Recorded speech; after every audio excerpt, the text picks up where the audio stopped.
The inhaler disappears into Kay Laurel's hand before Naziah Brooks can blink. 1 second, the faded teal device sits in the 9-year-old's lap. The next, it's gone, tucked into the flight attendant's apron pocket like contraband. Naziah's fingers close around empty air. Her breath catches, not from asthma yet, but from the sudden absence of something she's been taught never to lose. "That can't stay out during takeoff," Laurel says. Her voice is flat, practiced, the kind of tone that ends conversations before they start. Darian Brooks looks up from his phone. He's seated in 23A, pressed against the window, his navy blazer wrinkled from the security line. He blinks once, processing what just happened. His daughter's medication, the one thing they double-checked before leaving the house, is now in someone else's possession. "She has asthma," Darian says. His voice is calm, too calm. "It's prescribed. Hi viewers, kindly tell us where you're watching from and what time it is." Laurel doesn't sit down. She doesn't soften. She stands in the aisle with one hand on the seatback, her body language a wall. Behind her, passengers crane their necks, annoyed at the holdup. A man in 24C sighs loud enough to be heard 3 rows back. "FAA regulations," Laurel says. "Medical devices need to be stowed unless actively in use." Naziah stares at the pocket where her inhaler vanished. She's small for 9. Her braids pulled so tight they make her scalp ache. Her tan jacket is zipped all the way up even though the cabin is warm. Her mother dressed her this way on purpose. "Don't give them a reason," she'd said that morning. Naziah didn't understand then. She's starting to now. "She will be using it," Darian says. He shifts in his seat, not standing yet, but his posture changes. Shoulders square, jaw tight. She's had altitude-triggered episodes before. Laurel's eyes narrow, not with concern, with something else. Irritation, suspicion, the kind of look that decides who belongs and who doesn't. "She looks fine to me," Laurel says. Naziah wants to say something, wants to explain that she doesn't always look sick before it gets bad. That's the thing about asthma, it's invisible until it isn't. But her voice stays trapped in her throat, just like the air will be soon if this goes wrong. The plane is still at the gate. The boarding door is closed but not sealed. Passengers settle into their seats, shoving bags into overhead bins, plugging in headphones, preparing for the routine discomfort of Flight 618. No one is watching this interaction except the people in rows 22 through 25, and even they're losing interest. Darian reaches for his briefcase under the seat in front of him. His movements are deliberate, controlled. He's not frantic, he's calculating. "I'm asking you to return my daughter's medication," he says. Laurel's expression doesn't change. She glances at Naziah again, then back at Darian. Her assessment is quick, dismissive. She's already decided this isn't a real problem. "Sir, we're about to push back from the gate," she says. "I need you to sit down, or I'll have to call the captain." The threat lands soft but clear. Sit down. Be quiet. Accept the decision. The cabin hums with the low rumble of engines warming up. The air vents hiss. Somewhere near the front, a baby starts to cry. Darian doesn't sit down. Naziah's chest tightens. Not enough to panic yet. Just enough to remind her that the thing she needs most in the world is 15 feet away, tucked into a stranger's pocket, treated like a violation instead of a lifeline. Laurel turns and walks toward the galley. Her pace is unhurried, confident. She's done this before, made a call, enforced a rule, moved on. The system doesn't require her to second-guess herself. The system trusts her discretion. Darian watches her go. His hand rests on the armrest, fingers drumming once, twice. He's thinking, weighing options. He specializes in regulatory aviation compliance, the kind of work that only matters after something goes wrong. He knows the rules better than most passengers, better than some crew members. He also knows that knowing the rules doesn't always protect you from the people enforcing them. Naziah tugs on his sleeve. Her eyes are wide, not with tears, but with the quiet terror of a child who understands she's powerless. "Daddy," she whispers. "I need it." "I know, baby," Darian says. His voice is steady, but his jaw works like he's chewing glass. "I'm getting it back." The plane lurches slightly as the jetway detaches. The cabin lights dim. The pre-flight announcement crackles over the intercom, cheerful and automated. "Welcome aboard Flight 618 with non-stop service to Atlanta. Our flight time today will be approximately 2 hours and 15 minutes. 2 hours and 15 minutes. Nazia's inhaler is rated for immediate relief. Without it, an episode can escalate in minutes. Darian knows this. Laurel should know this. But the plane is already moving. A woman in 22D glances over, her expression somewhere between curiosity and judgment. She's white, middle-aged, her carry-on bag an expensive brand. She looks at Nazia, then at Darian, then back at her magazine. Whatever she's thinking, she keeps it to herself. The man in 24C mutters something under his breath. Darian hears it but doesn't respond. The words hang in the air anyway, adding weight to the moment. Nazia presses her hand against her chest. The tightness is still faint, a warning rather than an emergency. But it's there. She's felt this before, the way her lungs start to resist, the way each breath requires a little more effort than the last. She knows how this begins. She also knows how it ends if no one helps. Darian presses the call button above his seat. The light blinks red. 1 second, 2, 5, 10. No one comes. The plane taxis toward the runway, slow and methodical. The hum of the engines grows louder. Outside the window, the terminal slides past, then the tarmac, then the wide-open stretch of concrete that leads to takeoff. Nazia's breathing shifts, still subtle, still controlled, but different. Darian hears it before he sees it, the faint hitch in her exhale, the way her shoulders rise just a fraction higher than they should. He presses the call button again, holds it this time. The light blinks. Red, red, red. Still, no one comes. What would you do if someone took your child's medication and refused to give it back? The call button blinks for 37 seconds before Laurel reappears. She doesn't hurry. She walks down the aisle with the same measured pace as before, her face neutral, professional. She stops at row 23 and looks at Darian with the kind of patience reserved for difficult passengers. "Yes, sir?" she says. Darian doesn't stand this time. He's learned that standing makes things worse. Instead, he leans forward slightly, keeping his voice low, controlled. "My daughter needs her inhaler," he says. "Now." Laurel glances at Nazia. The little girl sits rigid in 23B, hands folded in her lap, eyes fixed on the seat in front of her. She's learned not to make a scene, not to draw attention, but her breathing is audible now, quick, shallow, the kind of sound that should make anyone pause. Laurel doesn't pause. "We're in taxi," she says. "I can't access the storage compartment until we're airborne." Darian's jaw tightens. "You didn't store it. You put it in your pocket." Laurel's expression shifts. Not guilt, annoyance. Her hand moves to her apron, a reflexive gesture, confirming what Darian already knows. "Sir, FAA guidelines give cabin crew discretion on medical device accessibility during critical phases of flight," she says. The words come out smooth, rehearsed. Takeoff and landing are critical phases. Darian knows the regulation she's referencing. He also knows she's interpreting it wrong.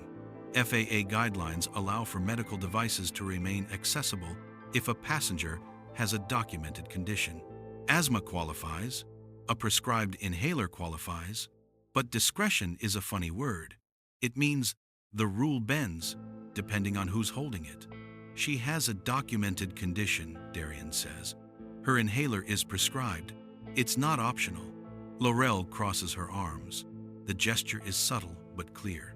This conversation is over. "I'll return it once we reach cruising altitude," she says. "That's 20 minutes from now," Darian says. "Airline policy, sir."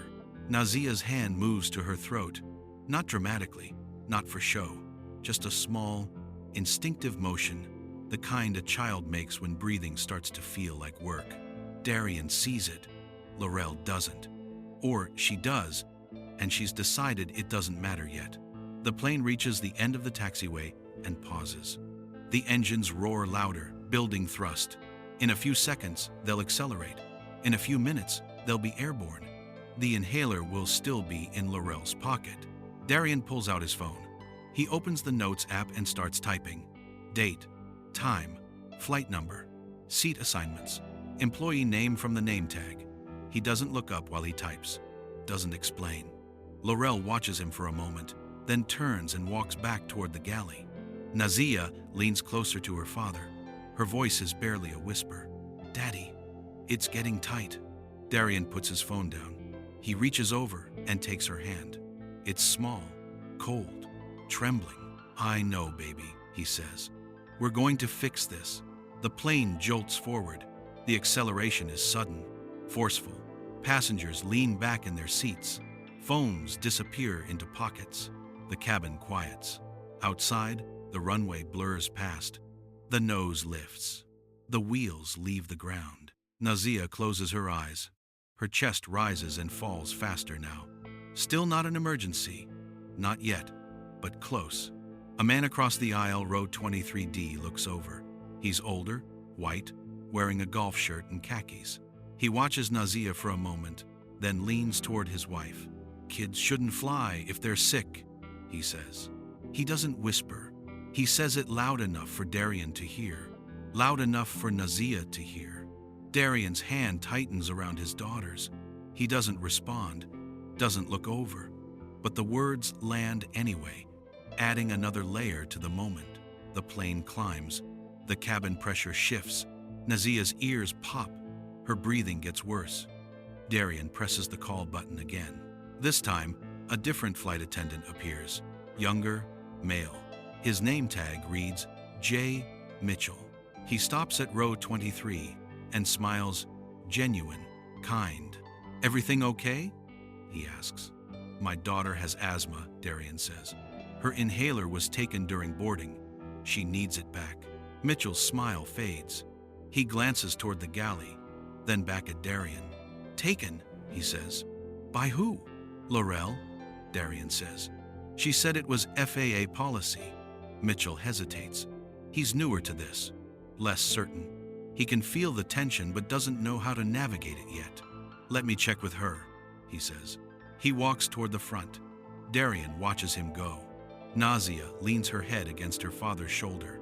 Her breaths come in short, quick bursts now. Not wheezing yet, but close. 2 minutes pass. 3. Mitchell doesn't return. The seatbelt sign is still on. The plane is still climbing. The cabin crew moves through final checks, securing the galley, closing compartments. Everything is routine. Everything is normal. Except Nazia can't breathe right. Darian pulls out his phone again. He opens his contacts and scrolls to a name. Dr. Langston, pediatric pulmonology. He doesn't call. Not yet. But he has the number ready. The woman in 22D glances back again. This time, she doesn't look away. She watches Nazia struggle, watches Darian's hand on his daughter's back, watches the whole scene unfold.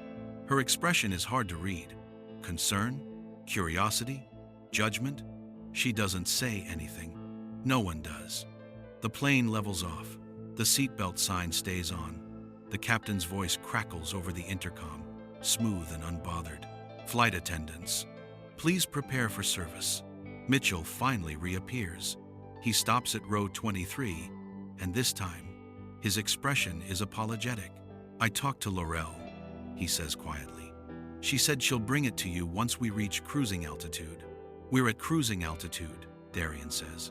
She said 10 more minutes, Mitchell says. He looks uncomfortable, like he knows this isn't right, but doesn't have the authority to change it. I'm sorry. He walks away before Darian can respond. Nazia's breathing shifts again. This time, there's a sound, faint, high-pitched, the beginning of a wheeze. It's soft enough that most passengers won't notice. But Darian hears it. He's heard it before. He knows what comes next. He stands. The seatbelt sign is still on. But he doesn't care. He moves into the aisle and walks toward the front of the plane. His steps are measured, deliberate. He's not angry. Not yet. But he's done waiting. Laurel is in the galley, preparing drink carts. She sees him coming and steps forward, blocking the narrow aisle. "Sir, the seatbelt sign is on," she says. "My daughter is having an asthma attack," Darian says. "She's fine," Laurel says. "I saw her. She's not in distress. You're not a doctor, and you're not following safety protocols." They stand 3 feet apart.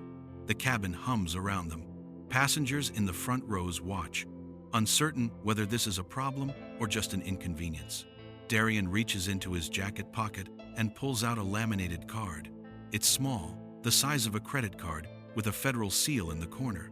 He holds it up so Laurel can see it. "I'm filing a real-time safety violation," he says quietly. "If this aircraft remains airborne without returning my daughter's prescribed medication, you will be personally named in the report." Laurel's eyes narrow. She takes the card, reads it. Her expression shifts not to fear, but to calculation. She's trying to decide if this is real or a bluff. "I'll get the captain," she says. "Good," Darian says. She disappears into the cockpit. Darian stays in the aisle. He doesn't move, doesn't sit. He's past the point of following their rules. Because his daughter's inhaler is still in Laurel's pocket, and Nazia is still in 23B, wheezing softly into the recycled cabin air. "Would you break the rules to save your child?" The cockpit door opens. Captain Whitmore steps out, tall, gray-haired, his uniform crisp and military straight. He's flown for 23 years without incident. He's handled unruly passengers, medical emergencies, mechanical failures. He's trained to stay calm. But right now, he looks annoyed. "What's the problem?" he asks. Darian hands him the laminated card. Whitmore takes it, glances at it, then looks at Darian with renewed attention. "Your FAA compliance?" Whitmore says. "Aviation regulatory oversight," Darian says. "My daughter has asthma. Her prescribed inhaler was confiscated during boarding. She's currently experiencing respiratory distress in seat 23B. Your crew is refusing to return her medication." Whitmore's jaw tightens. He looks past Darian, down the aisle toward row 23. From here, he can't see Nazia clearly, just the top of her head, her small frame pressed against the window. "Laurel?" Whitmore says. The flight attendant steps forward, still holding the inhaler in her hand now. She must have pulled it from her pocket when she went to get the captain. She holds it like evidence. "The device was out during taxi," Laurel says. "I secured it per standard procedure." "It's not a device," Darian says. "It's prescription medication for a minor with a documented respiratory condition." Whitmore looks between them. He's trying to assess the situation without making it worse. His training tells him to de-escalate. His instincts tell him something here doesn't add up. "How old is your daughter?" Whitmore asks. 9. "And she needs the inhaler now?" "Yes." Whitmore nods slowly. He takes the inhaler from Laurel and hands it directly to Darian. "Get back to your seat," he says. Not unkind, just direct. "If her condition worsens, notify the crew immediately." Darian takes the inhaler. His hand closes around it like a lifeline. He doesn't thank the captain, doesn't apologize. He just turns and walks back down the aisle. The passengers in the front rows watch him pass. Some look curious. Some look irritated. A few look uncomfortable, like they just witnessed something they don't want to think about. Darian reaches row 23 and sits down. He hands the inhaler to Nazia. Her fingers tremble as she takes it. She shakes it once, twice, then brings it to her mouth and presses down. The medication hisses. She inhales deep, desperate. Her chest expands. She holds the breath for 5 seconds, then exhales slowly. 1 puff, 2. Her breathing doesn't normalize immediately. It takes time, but the wheeze softens. The tightness eases. Her shoulders relax. Darian watches her. His hand rests on her back, feeling each breath, counting them, making sure they come easier now. "Better?" he asks. Nazia nods. She doesn't speak. She's too focused on breathing, on pulling air into her lungs without fighting for it. Darian leans back in his seat. His heart is pounding. His hands are shaking. He hides them by folding them in his lap, by staring out the window at the clouds below. The plane continues its flight. The seatbelt sign turns off. The cabin crew resumes normal service. Mitchell comes by with the drink cart, pausing at row 23. "Is she okay?" he asks quietly. "She's stable," Darian says. Mitchell nods. He wants to say more, maybe apologize, maybe explain, but he doesn't. He just moves the cart forward. Laurel doesn't come back. She stays in the galley for the rest of the flight, visible through the gap in the curtain but never approaching row 23 again. Nazia falls asleep 20 minutes later, her head resting on Darian's shoulder, the inhaler still clutched in her hand. She doesn't let it go. Even in sleep, her fingers stay wrapped around it. Darian doesn't sleep. He stays awake, staring at nothing, replaying the last 30 minutes in his head. He thinks about what could have happened, what almost happened. What would have happened if he didn't have that laminated card, if he didn't know the regulations, if he wasn't able to speak the language of authority. He thinks about other parents, other children, other flights. He pulls out his phone and opens his notes app again. He adds more details, times, names, exact quotes. He writes down everything he can remember, every word exchanged, every moment of delay. Then he opens his email and starts a draft. Subject line, Formal Incident Report, Flight 618, the 12th of January 2026.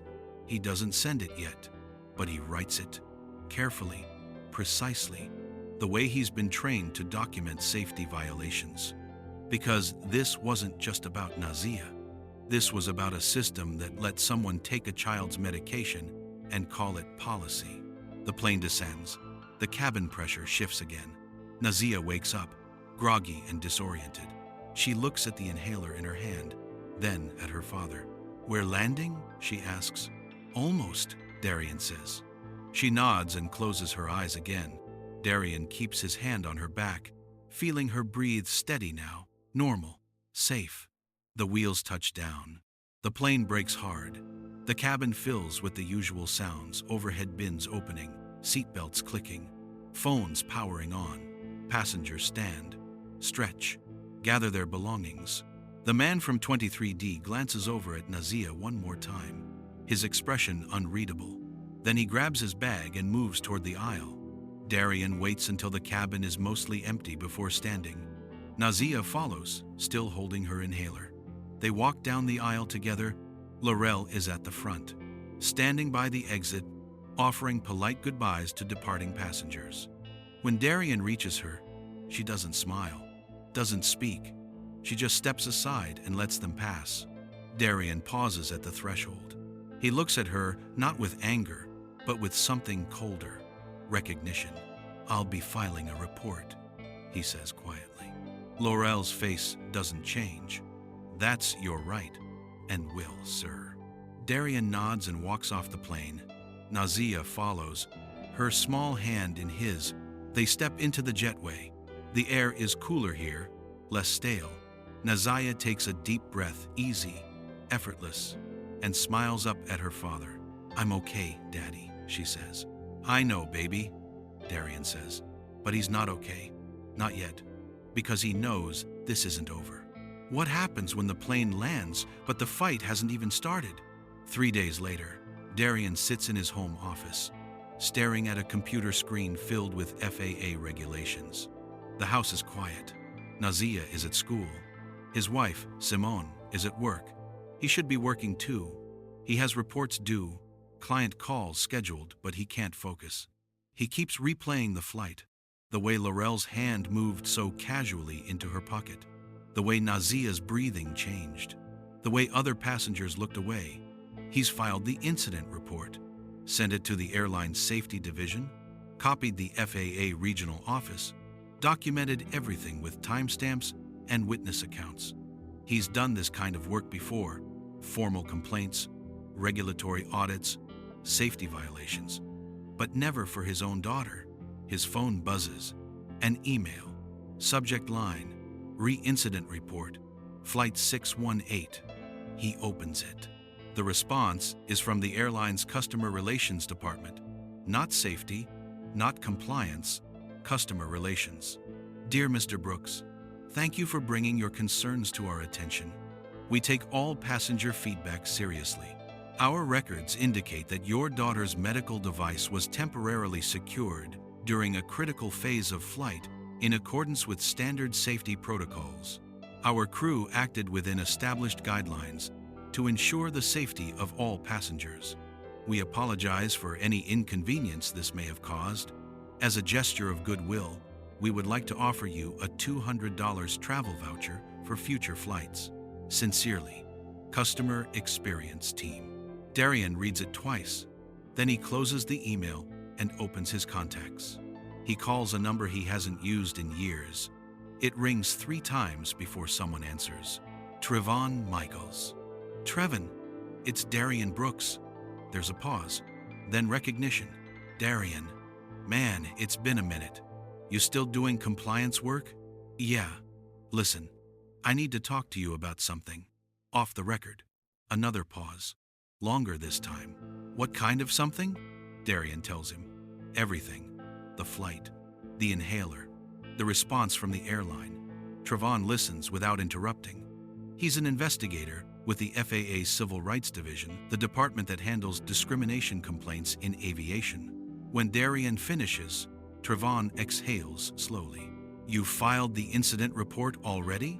Trevon asks. Yes. Good. Send me a copy. I'll flag it internally. What are the chances anything comes of it? Trevon hesitates. Honestly, without a pattern, probably nothing. One complaint gets logged, reviewed, filed away. But if there's a pattern, then it's not just me. Exactly. Darian thanks him and hangs up. He sits back in his chair and stares at the ceiling. A pattern. He opens a new browser window and starts searching. Flight attendant complaints, airline discrimination, medical device confiscation. He's looking for other cases, other parents, other children who experience something similar. The search takes hours. Most complaints are buried in forums, Reddit threads, Twitter rants. Nothing official, nothing documented, just people venting frustration into the void. But then he finds something. A news article from 8 months ago, local outlet. Small story. Mother says airline refused to return son's EpiPen during flight. He reads it. The details are different, but the structure is the same. Child with medical condition, device confiscated, crew citing policy, no apology. He clicks through to the comments. Dozens of people sharing similar experiences. Different airlines, different cities, but the same story. Darian copies the article link and adds it to his notes. Then he keeps searching. By the end of the day, he's found 6 more cases. None resulted in formal FAA complaints. None led to policy changes. They just disappeared into the noise of the internet. But now he has names, dates, patterns. He opens a new document and starts writing. Not a report this time, a case file. He's building something bigger. His phone rings. Simone. Hey, he says. How's Nazaya? She asks. She's fine. No issues since we landed. And you? Darian pauses. Simone knows him too well. She can hear the edge in his voice, the tension he's trying to hide. I'm working on something, he says. Darian, I know, but I have to. She's quiet for a moment. Then she sighs. Just don't burn yourself out over this, okay? Nazia's safe. That's what matters. She's safe this time, Darian says. What about the next kid? Simone doesn't have an answer for that. That night, Nazia comes into his office while he's still working. She's wearing pajamas, her braids loose now, her inhaler tucked into the pocket of her robe. Daddy, are you still mad about the plane? She asks. Darian looks up. He didn't realize she was watching him that closely. I'm not mad, baby, he says. I'm just making sure it doesn't happen again. Nazia climbs into his lap. She's getting too big for this. but she still fits, still curls against him the way she did when she was smaller. Will it happen to other kids? She asks. Darian doesn't want to lie to her, but he also doesn't want to scare her. I don't know, he says, but I'm trying to stop it. Nazia nods. She's quiet for a long time, staring at the computer screen without really reading it. That lady was mean, she says finally. Yeah, Darian says. She was. Why didn't anybody help us? Darian doesn't have a good answer. He thinks about the passengers who looked away, the man who said kids shouldn't fly if they're sick, the woman who watched but said nothing. Sometimes people don't help because they don't think it's their problem, he says. But that doesn't make it right. Nazia thinks about this. Then she hugs him tighter. I'm glad you helped, she says. Darian holds her. He doesn't say anything. He just holds her and wonders how many other parents didn't have the tools he had, didn't know the regulations, didn't have the credentials, didn't know how to fight back. The next morning, Darian gets another email. This one is from Trevon. I pulled some internal records, found 3 other complaints involving the same flight attendant over the past 18 months, all dismissed. 2 involved black passengers, 1 involved a Latino family. None escalated beyond customer relations. If you're serious about this, I can help, but it's going to take time. Darian stares at the email for a long time. Then he hits reply. I'm serious. Let's build the case. When does one incident become a pattern? And what happens when someone finally notices? 6 weeks pass before Darian hears anything. Life returns to normal, or at least the appearance of normal. Nazia goes back to school. Simone returns to her usual routine.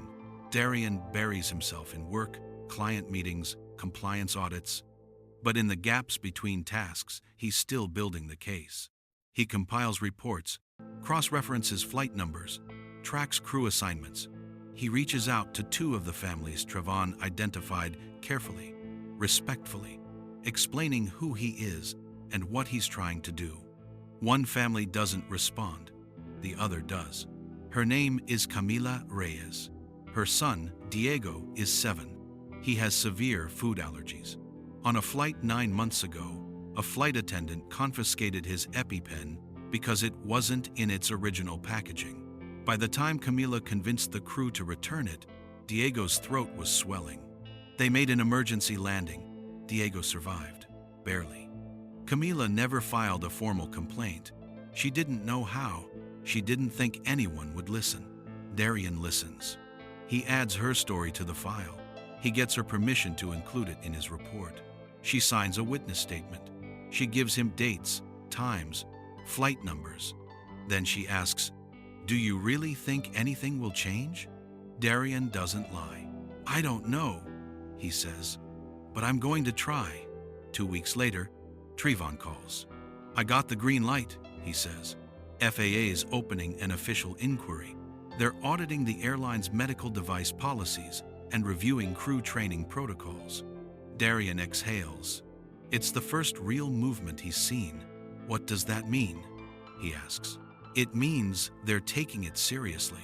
They'll interview crew members, review incident reports, check compliance records.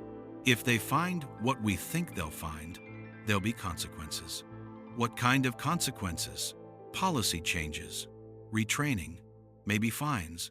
Depends on what the audit uncovers. Darian closes his eyes. It's not enough. Not yet. But it's something.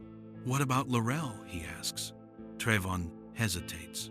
If the pattern holds, she'll be flagged. But the airline decides what happens internally. FAA can recommend action, but we can't force terminations. So she might keep her job. Yeah, she might. Darian clenches his jaw. He expected this. He knew how the system worked. But knowing doesn't make it easier. Thanks, Trevon, he says. Don't thank me yet, Trevon says.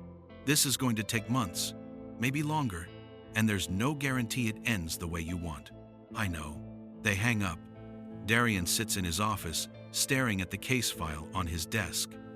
It's grown thick pages of reports, statements, regulations, correspondence, all of it building towards something that might never happen. He thinks about Nazia. about the way she still clutches her inhaler when they travel, about the way she tenses up every time they board a plane. He thinks about Diego Reyes, about the emergency landing, about how close that family came to losing their son. He thinks about the other cases he hasn't found yet, the ones that didn't have witnesses, the ones where the parents didn't know how to fight back. Then he opens his laptop and keeps working. 3 months after Flight 618, the FAA releases its preliminary findings. The report is dry, technical, filled with regulatory language and bureaucratic phrasing, but the conclusions are clear. The airline's medical device policy contained ambiguous language that gave cabin crew excessive discretion. Training protocols failed to adequately address pediatric medical needs. Complaint resolution systems systematically minimized passenger concerns, particularly those involving marginalized communities. Recommendations include mandatory policy revisions, enhanced crew training, and improved complaint tracking mechanisms. Darian reads the report 3 times, then he forwards it to Camila Reyes, to Trevon, to the 2 other families who eventually came forward. Camila calls him that night. "They're actually doing something," she says. Her voice is thick with emotion. "I didn't think anyone would care. They should have cared from the beginning," Darian says. "But they didn't. Not until you made them." Darian doesn't know what to say to that. He doesn't feel like a hero. He just feels tired. "Thank you," Camila says. "For Diego. For all of us." After they hang up, Darian sits in the dark. Simone is already asleep. Nazia is in her room, probably still awake, probably reading under her covers with a flashlight. He thinks about sending Trevon a message, about calling the airline, about doing something to mark this moment. But he doesn't, because the report is just the beginning. The real test comes next, whether the airline actually follows through, whether the policies actually change, whether the next parent, the next child, gets treated differently. Darian opens his case file one more time. He adds the FAA report to the stack, then he closes it and puts it in a drawer. Not because he's done, but because the work ahead is no longer his alone. The system is watching now, and sometimes that's enough to make it move. Nazia appears in the doorway, her inhaler in one hand, her stuffed rabbit in the other. "Can't sleep?" Darian asks. She shakes her head and climbs into his lap. She's too big for this now, but he holds her anyway. "Did you win?" she asks. Darian thinks about how to answer that, about what winning even means. "I don't know yet," he says, "but we're closer." Nazia nods. She's quiet for a moment. Then she looks up at him. "Daddy? Yeah, baby? Next time we fly, can I keep my inhaler?" Darian's chest tightens. Not from asthma, from something else. "Yeah," he says. "You can keep it." She smiles and rests her head against his shoulder. Within minutes, she's asleep. Darian holds her in the dark, listening to her breathe steady, easy, safe. For now. But what happens when the system promises change and then the cameras turn off? The policy memo arrives 7 months after Flight 618. No press release, no public announcement, just an internal document circulated through the airline's operational channels, dense, corporate, formatted in the sterile language of risk mitigation. Darian receives it by accident. A former colleague forwards it with a single line. "Thought you'd want to see this." He opens the PDF on his phone while waiting for Nazia outside her piano lesson. The title reads, "Revised Medical Device Accessibility Protocol, effective immediately." He scans the pages. New procedures for pediatric passengers with documented medical conditions. Mandatory crew notification systems. Explicit language prohibiting the removal of prescribed medications during any phase of flight without documented medical justification. It's everything he asked for. Almost. Buried in Section 4.7, a single paragraph. All prior incidents related to medical device handling have been reviewed and resolved through appropriate customer service channels. No further action is required. Resolved. The word sits in his chest like a stone. He thinks about Laurel. about whether she's still flying, about whether she's still making the same calls with different passengers. He thinks about the FAA report gathering dust in someone's filing cabinet. He thinks about how the system congratulates itself for changing the rules while protecting the people who broke them. Nazia comes out of the music studio, her backpack slung over one shoulder. She's smiling. She nailed a difficult piece today. "How was it?" Darian asks. "Good," she says. "Can we get ice cream?" "Sure, baby." They drive to the shop 3 blocks away. Nazia orders mint chocolate chip. Darian gets nothing. He's not hungry. They sit outside at a metal table. Nazia swings her legs while she eats, talking about school, about her friends, about the upcoming recital. She's happy, healthy, safe. And Darian can't stop thinking about the policy memo. That night, he calls Trevon. "Did you see the revised protocol?" Darian asks. "Yeah, I saw it," Trevon says. His voice is flat, careful. "They're calling it resolved. That's what they do. What about accountability? What about the crew members who—" "Darian," Trevon cuts him off gently. "You got the policy changed. That's huge. Most complaints don't get that far. But Laurel's still flying." Silence on the other end, long enough to confirm what Darian already suspected. "You know, I can't comment on personnel decisions," Trevon says finally. "You don't have to. I already know." Another pause. "The system doesn't move fast," Trevon says. "You know that better than anyone. But it moved. That's something." Darian closes his eyes. He knows Trevon is right. He knows policy changes save lives. He knows systemic reform matters more than individual punishment. But it still feels hollow. "Thanks, Trevon," he says. "You did good work, man. Don't forget that." They hang up. Darian sits on the edge of his bed, staring at the policy memo still open on his phone. Resolved. The airline sent him a follow-up email 2 weeks after the FAA report. Professional, apologetic, empty. "We appreciate your feedback and are committed to continuous improvement. Your concerns have been instrumental in refining our procedures. As a token of our appreciation, we would like to offer your family complimentary upgrades on your next 3 flights." Complimentary upgrades. Darian deleted the email without responding. Now, months later, the airline's social media accounts post about their commitment to passenger safety, about their industry-leading training programs, about their inclusive culture. The comments are full of praise. No one mentions Flight 618. No one mentions Nazia. No one mentions the children who came before her. Because the story never went viral, there was no video, no hashtag, no tearful apology filmed in front of a ring light.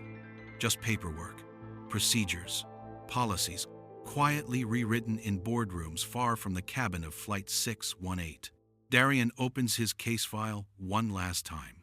He flips through the pages: incident reports, witness statements, FAA correspondence, the revised policy memo. Then he closes it and slides it back into the drawer. Not because he's satisfied, but because there's nothing left for him to do. The system absorbed the complaint, adjusted the language, moved on. And somewhere, on a flight he'll never hear about, another crew member will face another decision. Another moment where discretion matters more than the rulebook. He wonders if the new policy will be enough. He wonders if anything ever is. What good is a policy change if the people who caused the harm face no consequences? The email arrives on a Tuesday morning, 14 months after Flight 618. Darian is in a conference room presenting a compliance audit to a client when his phone buzzes. He ignores it. The meeting runs, long questions, clarifications, revisions. By the time he checks his messages, it's nearly lunch. The subject line stops him cold. Flight Attendant K. Laurel, FAA Inquiry Update. He opens it. The message is from an attorney, someone he's never heard of, representing a family he doesn't know. They're filing a formal discrimination complaint with the Department of Transportation. They want to know if Darian will provide testimony. He reads further. The case involves a 12-year-old girl named Janae Mitchell.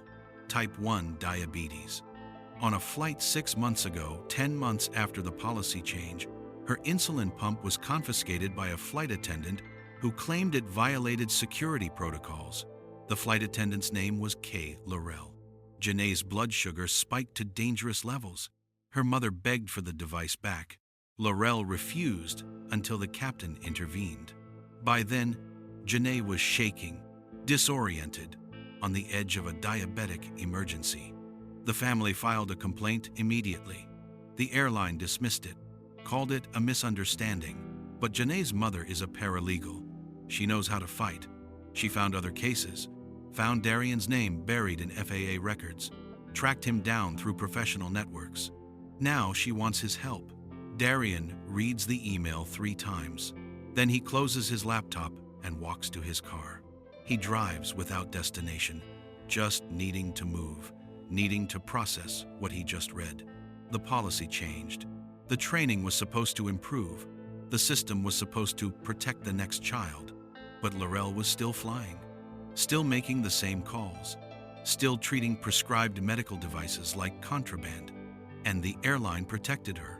Again, Darian pulls into an empty parking lot and sits with his hands on the steering wheel. His phone buzzes again. Another email. This one from Camila Reyes. Did you see the Mitchell case? Diego and I want to help. Tell us what you need. Then another from a parent he's never met. My son has epilepsy. A flight attendant took his seizure medication last year. I filed a complaint and nothing happened. Can I join the case? Then another. My daughter has a pacemaker monitor. They wouldn't let her keep it during landing. I didn't know I could fight back. I want to now. Darian stares at his phone. The emails keep coming. Families he's never heard of. Children with conditions he didn't know about. All of them caught in the same system. All of them dismissed. He forwards the messages to the attorney. Then he calls Trevon. You seeing this? Darian asks. Yeah, Trevon says. Mitchell family came through official channels yesterday. We're reopening the inquiry. Why is Laurel still flying? Darian? No. I need to know. They changed the policy. They did the training. And she's still out there doing the exact same thing. Trevon exhales slowly. The airline conducted an internal review after your complaint. Laurel completed retraining. She was cleared to return to active duty. Cleared by who? By the people who decide those things. That's not an answer. It's the only answer I have. Darian grips the phone tighter. How many complaints does it take? How many kids have to be put at risk before someone actually does something? We're doing something now, Trevon says. The Mitchell case gives us leverage we didn't have before. Multiple complaints, pattern of behavior, documented failures post-policy revision. This one's different. It shouldn't have taken this long. I know. They're both quiet for a moment. What do you need from me? Darian asks finally. Testimony, documentation, anything that establishes the pattern. The attorney will reach out for a formal statement. Done. Darian hangs up and sits in the parking lot for another 20 minutes. Then he drives home. That evening, he tells Simone everything. She listens without interrupting, her expression shifting from concern to anger to resignation. So what now? She asks. Now we build a case they can't ignore, Darian says. You already did that once, and it wasn't enough. Simone is quiet. Then she reaches across the table and takes his hand. Just don't lose yourself in this, she says. Nazia needs you. I need you. I know. Do you? Darian doesn't answer, because he's not sure anymore. He's not sure where the work ends and the obsession begins. Over the next 3 weeks, the case expands. The attorney, a woman named Kendra Hayes, identifies 11 separate incidents involving Kay Laurel over a 30-month period. 11 families, 11 children, 11 complaints dismissed or minimized by the airline. The pattern is undeniable. Black families, Latino families, families who speak English as a second language, families who don't know the regulations, families who don't have the credentials to push back. Laurel's discretion wasn't random, it was systematic. The Department of Transportation launches a formal civil rights investigation. The FAA escalates its audit. The airline's legal department goes into crisis mode. And finally, Laurel is placed on administrative leave. Not fired, not reprimanded publicly, just removed from active flight duty pending the investigation. Darian gets the news from Kendra. "It's a start," she says. "It's not enough," Darian replies. "I know, but it's movement." He thinks about Janae Mitchell, about the 11 other children, about the ones who never filed complaints, about the system that took this long to act. What happens next, he asks. We wait for the investigation to conclude. Could take months, maybe a year. Then DOT issues findings and recommendations. And the airline? They'll settle. Quietly, with NDAs attached. So no one hears about it. Probably not. Darian closes his eyes. He's exhausted. Not from the work, from the weight of knowing how the system protects itself. "Keep me updated," he says. "I will." That night, Nazia asks him a question. "Daddy, are you helping another kid?" Darian looks up from his laptop. She's standing in the doorway, wearing her pajamas, her inhaler visible in her pocket. "Yeah, baby," he says. "A few kids. Is it the same lady from our plane?" "Yeah." Nazia is quiet for a long time. Then she walks over and hugs him. "I'm glad you're helping," she says, "because she was really mean." Darian holds his daughter and realizes something. The system will never move fast enough, but as long as people keep pushing, it has to move. When does a complaint become a pattern, and when does a pattern finally force the system to act? The settlement comes 18 months after Janae Mitchell's flight. No trial, no public hearing, no admission of wrongdoing, just a confidential agreement signed by all parties, sealed from public view, filed away in a legal database no one will ever search. Kendra calls Darian with the news. They settled for an undisclosed amount, she says. All 11 families received compensation. The airline agreed to third-party oversight of their medical device policies for the next 3 years. "What about Laurel?" Darian asks. Kendra hesitates. She's no longer employed by the airline, fired, or resigned. "Does it matter?" "Yes." Another pause. "Resigned, with a severance package." Darian doesn't respond. He doesn't need to. They both know what that means. No public accountability, no professional consequences that follow her to the next job. Just a quiet exit with enough money to smooth the transition. "The families are satisfied," Kendra says. "They got what they needed." "Did they?" "Darian, I'm not criticizing them. They deserved compensation. They deserved more." But Laurel walks away clean. And in 5 years, when the oversight period ends, what's stopping this from happening again? Kendra doesn't have an answer. After they hang up, Darian sits in his office and stares at the case file. 2 years of work, dozens of families, hundreds of hours documenting incidents, compiling evidence, pushing the system to move. And it ends with a settlement no one will ever read and a resignation no one will ever investigate. He thinks about calling the families, checking in, seeing how their children are doing. But he doesn't, because he knows the answer. They're moving on, trying to forget, trying to rebuild the trust that was broken at 30,000 feet. That evening, Simone finds him in the garage, organizing old files. "You okay?" she asks. "Yeah, you don't look okay." Darian stops, sits down on an overturned crate. "I just thought it would feel different." "What would?" "Winning." Simone sits next to him. She doesn't speak for a long time, just sits there, her presence steady. "You changed the policy," she says finally. "You got those families compensated. You got Laurel off planes. That's not nothing. But it's not enough. It never is. That's not how systems work. You know that." Darian nods. He does know. He's spent his career navigating systems, understanding their limitations, finding leverage points. He knows change is slow, incremental, frustrating, but knowing doesn't make it easier. "Nazia asked me something the other day," Simone says. "What?" She asked if we were going to fly somewhere for vacation this summer. Darian looks at her. What did you say? I said we'd think about it. Then she asked if she could bring her inhaler, and I realized she's asking permission. She's still afraid someone's going to take it. The words hit harder than Darian expected. We're flying this summer, he says quietly, and she's keeping her inhaler. I know, but she shouldn't have to be afraid. No, she shouldn't. They sit in silence, surrounded by boxes of files and reports, documents that tell the story of a system that moved, but not enough, that changed, but not completely. 3 months later, Darian gets an email from a journalist. The subject line reads, "Story pitch, aviation medical device discrimination." The reporter wants to do a feature, interviews with families, investigation into airline training practices, examination of how complaints are handled and dismissed. She wants Darian's story, wants to talk to Nazia, wants to make this public. Darian reads the pitch twice. Then he forwards it to Kendra. Thoughts? She replies within an hour.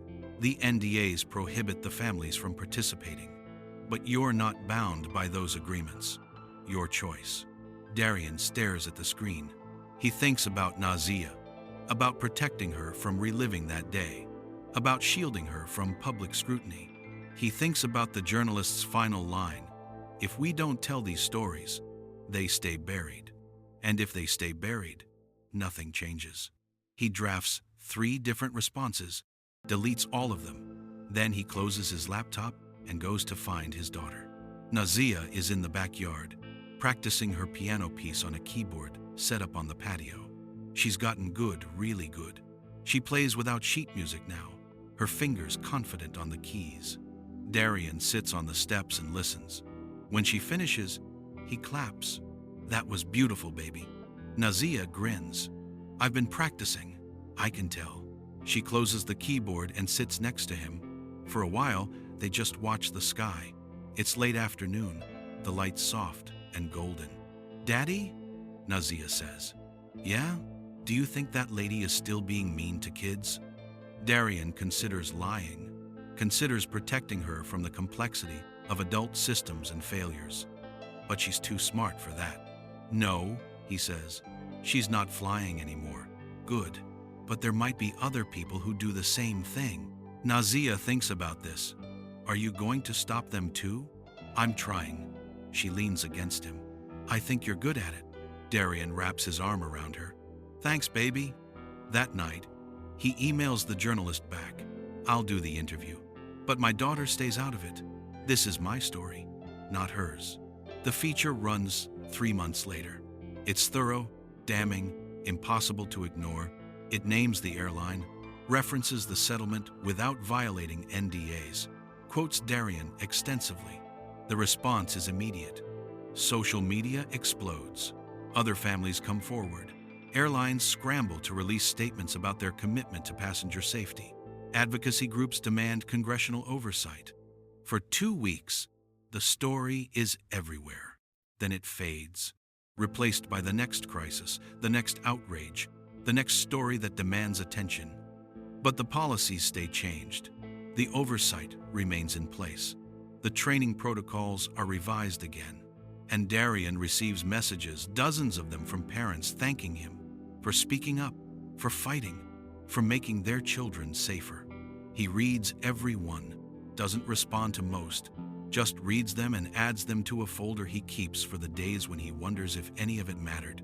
But when the spotlight fades and the policies are written, what happens to the people who were harmed, and do they ever really heal?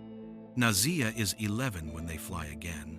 2 years have passed since Flight 618. 2 years of therapy sessions, gradual desensitization, careful conversations about trust and safety. 2 years of Nazia carrying her inhaler everywhere, not just on planes, but to school, to friends' houses, to the grocery store. Simone suggested they drive to their destination, 16 hours instead of 2, avoid the airport entirely. But Darian said no. She needs to know she can do this, he told his wife. She needs to know the world doesn't get to take that from her. Now they're standing in the security line at the airport. and Nazia's hand is tight around his. "You okay?" Darian asks. Nazia nods, but her breathing is quick. Controlled, but quick. They make it through security without incident. TSA barely glances at the inhaler. It's in a clear plastic bag, labeled, documented, everything by the book. At the gate, Nazia sits pressed against her mother, watching the planes through the window. She's taller now. Her braids are shorter. She carries herself differently, more aware, more cautious. Simone rubs her back. "We can still drive, baby. No one will be upset." Nazia shakes her head. "I want to fly," but her voice wavers. When boarding starts, they're in group 2. Darian lets Simone and Nazia go first. He follows, watching his daughter's shoulders, reading her body language. They find their seats 12A, 12B, 12C, window, middle, aisle. Nazia takes the window. She wanted it specifically, wants to see the ground fall away, wants to prove she can. The flight attendants move through the cabin, checking overhead bins, greeting passengers. One stops at row 12, a young black woman with kind eyes and a warm smile. "Welcome aboard," she says. "Anything I can get you before we take off?" Nazia looks up at her, looks at her name tag, looks back at her father. Darian recognizes the question she's not asking. "We're good," he says to the attendant. "Thank you." The attendant nods and moves on. Nazia pulls out her inhaler and holds it in her lap. "You can keep it out the whole flight," Simone says softly. "Daddy made sure." Nazia nods, but she doesn't relax. Not yet. The plane pushes back from the gate, taxis toward the runway. Nazia's breathing quickens again. "You're doing great, baby," Darian says. "I know." But her knuckles are white around the inhaler. The engines roar. The plane accelerates. The nose lifts. Nazia closes her eyes and breathes in through her nose, out through her mouth, the way her therapist taught her. The wheels leave the ground. They're airborne. Nazia opens her eyes and looks out the window. The city spreads below them, shrinking with every second. The sky is clear, endless. She takes a breath, then another. Her shoulders drop slightly. "I'm okay," she whispers. Simone kisses her forehead. Darian squeezes her hand. The flight is smooth, uneventful, everything a flight should be. When they land 2 hours later, Nazia is smiling. "I did it," she says. "You did," Darian says. "I'm proud of you." That night, in the hotel room, Nazia asks a question. "Daddy, do you think the other kids are okay? The ones from your case?" Darian looks up from his laptop. He's been wondering the same thing, thinking about Janae Mitchell, about Diego Reyes, about the families he never met but tried to help. "I think they're learning to be okay," he says. "Just like you. Do you still talk to them?" "Sometimes." Nazia nods. She's quiet for a moment. Then, "When I'm older, I want to help kids like me." "Yeah?" "Yeah. Because you can't do it all by yourself." Darian's throat tightens. He crosses the room and pulls his daughter into a hug. "You already help," he says, "just by being brave." Nazia hugs him back. "I wasn't brave on the plane. I was scared." Being brave doesn't mean you're not scared, baby. It means you do it anyway. Later, after Nazia is asleep, Darian stands on the hotel balcony and looks at the sky. Somewhere above him, planes are crossing the country. Thousands of them, millions of passengers. Most of them will land safely, without incident, without ever knowing how close some flights come to disaster. But a few, a very few, will face a moment like Nazia did, a moment where the system fails, where discretion becomes discrimination, where a child's life depends on whether someone believes they deserve help. And Darian wonders, how many of those moments happen every day? How many go unreported? How many parents don't know they can fight back? He pulls out his phone and opens his email. There's a message from an advocacy group. They want to partner with him on a national campaign, educating parents about medical device rights, training airline staff, pushing for stronger federal protections. He's been avoiding it, telling himself he's done enough, that he needs to focus on his family, his career, his own healing. But Nazia's words echo in his head. You can't do it all by yourself. Darian looks back through the glass door at his daughter, asleep in the hotel bed, her inhaler on the nightstand beside her. Then he opens the email and types a response. I'm in. Let's talk. But what happens when the child who was harmed grows up and decides the fight isn't over? 5 years later, Nazia Brooks is 16. She's testifying before a congressional subcommittee on aviation safety. Her voice is steady, clear. She doesn't read from notes.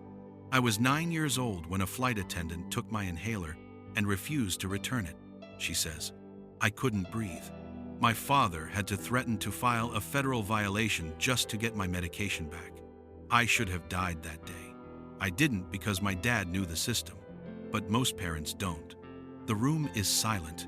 Senators lean forward. Cameras flash. Nazia continues. The airline changed its policy after my case. But policies don't matter if the people enforcing them don't care. If discretion still means some kids are worth protecting and others aren't?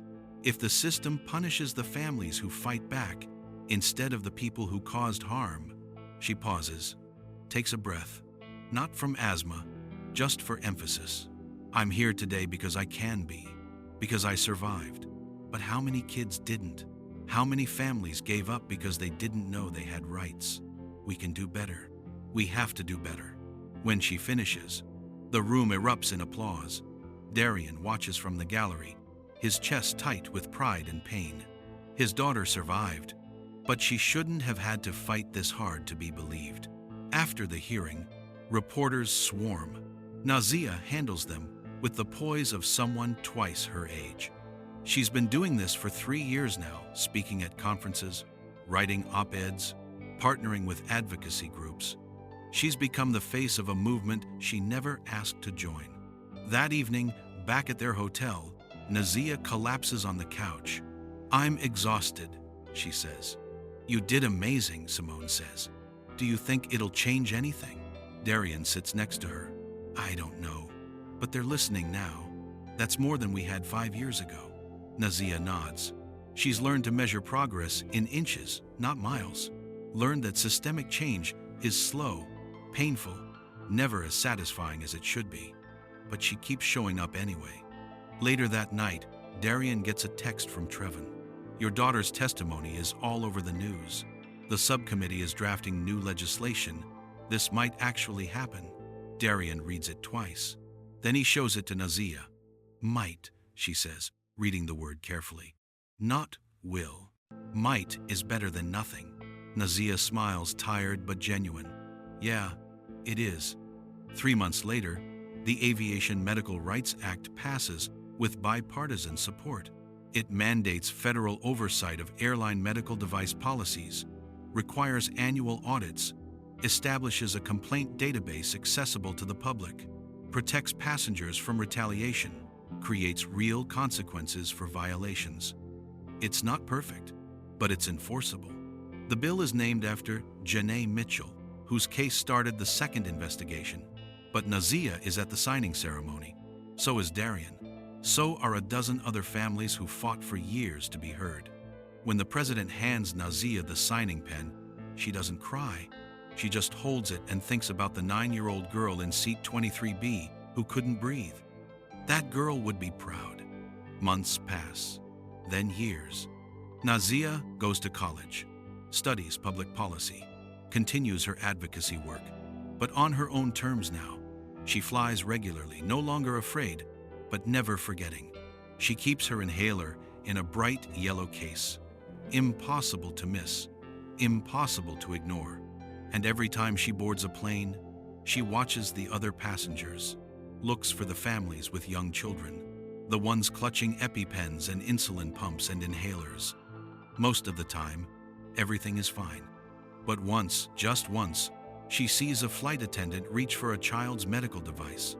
Nazia stands, walks over, introduces herself. That's prescribed medication, she says calmly. Federal law requires you to allow the passenger to keep it accessible. Would you like me to reference the specific statute? The flight attendant hesitates, looks at Nazia, looks at the mother, looks at the child. Then she steps back. "My mistake," she says. Nazia returns to her seat. The mother mouths "thank you" from across the aisle. Nazia nods. Then she pulls out her phone and opens her notes app. She documents the incident date, time, flight number, crew member name, not because she's trying to punish anyone, but because the system only stays accountable when people keep watching. That night, she calls her father. "Guess what happened today?" she says. Darian listens to the story. When she finishes, he's quiet for a long moment. "I'm proud of you," he says finally. "I learned from the best." "No, baby, you're better than me. You always have been." After they hang up, Darian sits in his office, older now, grayer, but still working, still fighting. He pulls out the original case file from Flight 618. It's worn now, the page is soft from being handled so many times. He flips through it one last time. Then he closes it and puts it back in the drawer. Not because the fight is over, but because it's no longer just his.